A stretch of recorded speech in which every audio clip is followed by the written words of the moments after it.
I've grown to really love my performances through watching them over the years. Yeah. I was very cold at the start on watching myself, but now I just feel like it's a lesson.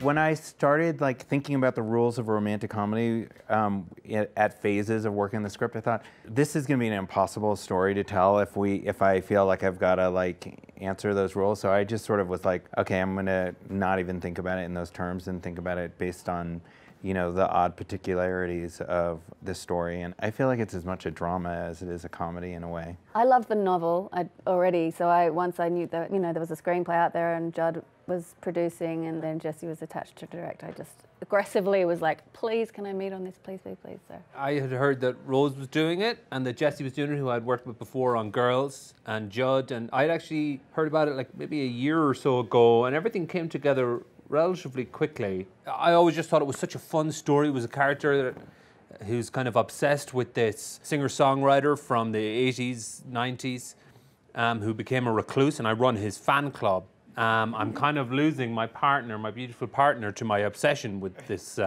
reclusive man. And in the course of the film, we managed to, or he reappears, which on the outset would seem to be the most extraordinary thing to ever happen to my character, and turns out to be pretty bad. I don't feel like it would be the end of the world if it had like a really, you know, well-positioned non-theatrical release.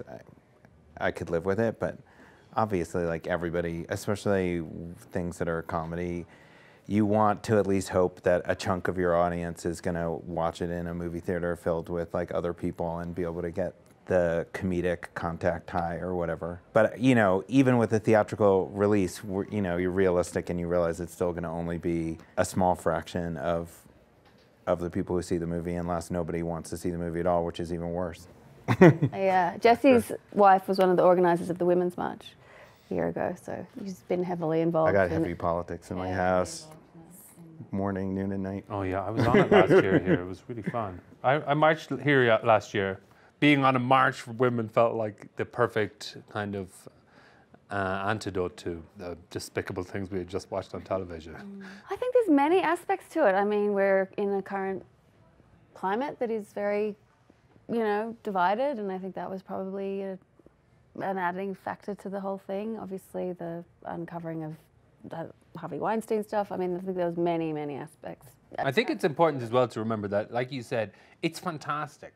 It's hard to keep reminding yourself of that, because every news story that comes out is such a negative story because it's generally of abuse or harassment or something. But the fact that it's coming out, because abuse and harassment has already happened, that doesn't get any worse. What's happening now with everything being uncovered and with women being given a voice is a fantastic movement. Do you think part of the influence is having a rapist in the White House that nobody can do anything about? Yeah. I mean, I think it definitely encouraged people to be a little more courageous.